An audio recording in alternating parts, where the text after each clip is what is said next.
මේ දවස්වල හිතට ටිකක් අමාරුයි. මට නිකන් පොඩ්ඩක් ડિප්‍රෙෂන් වගේ. පොඩ්ඩක් නෙවෙයි සෑහෙන්න.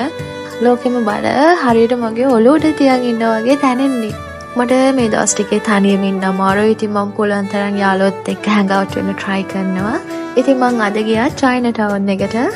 China Town එක ඇතුලේ තිබිලා අපිට වියට්නාම් රෙස්ටුරන්ට් එකක් හම්බුණා. ඉතින් අපි එතනින් try කරා මේ sesame bun එක.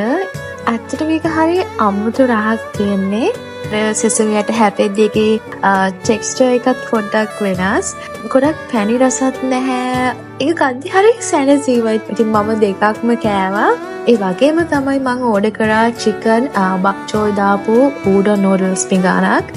ඒකත් ඇත්තටම මාර රසයි. ඒ udon portion එක හරිම සාධාරණයි ඒ ගානට. ඉතින් chicken wings ටිකත් ඕඩර් කරා. ඒකත් ඇත්තටම රසයි.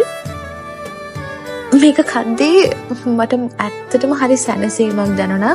ඇත්තම කිව්වොත් මම හිත අවුල් වුණාම ගොඩාක් කන කෙනෙක්. ඒක ඇවිල්ලා mental condition එකක්.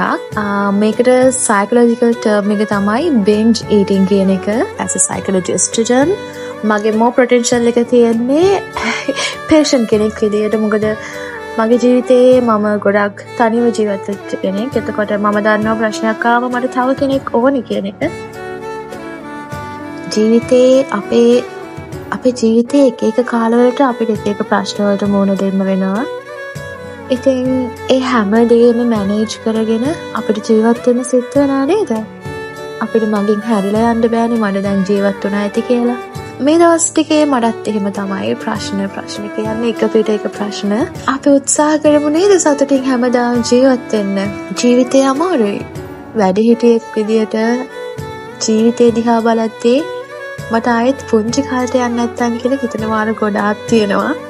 මට හොඳ යාළුවෝ ටිකක් ඉන්නවා. මේ වෙලාවේ රස කෑමක් කනවා.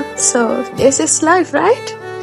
You have to go through it. So මමත් මේ වෙලාවේ ඒ වගේ ප්‍රේස් එකක go through කරන නිසා මට තේරෙනවා අපිට ප්‍රශ්නයක් වුණාම අපි ඒකට solution හොයන්න ඕනේ. සමහර වෙලාවට solution එක අපි ඉස්සරහම තියෙනවා. අපි ඒක හරියට identify කරගන්න.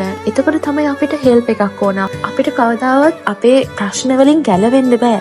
ඉතින් මම හිතනවා ඔයා මේ වෙලාවේ ප්‍රශ්නයක ඉන්නව නම් කරුණාකරලා තනි වෙන්න උත්සාහ කරන්න එපා. අනිත් එක යාළුවෙකුට ප්‍රශ්නයක් කියද්දි ඔයා ethically ඒක concern කරනවා නම් මම මේ මිනිස්සුගේ time එක කොච්චර ගන්නවද මේකට කියලා. ඔයාට ඒ ප්‍රශ්නෙට පිළිතුරක් ඔයාට හොයාගන්න බැරි නම් ඔයා උදව් ඉල්ලන්න ලැජ්ජ වෙන්න එපා. හැබැයි ඔයා වැරදි අයගෙන් උදව් ඉල්ලන්නත් යන්න එපා. එතකොට ඔයාට නැති ප්‍රශ්න තමයි ඇති වෙන්නේ. මොන ප්‍රශ්නාවක් කිසිම option එකක් නැහැ. ඔයා සතුටින් ජීවත්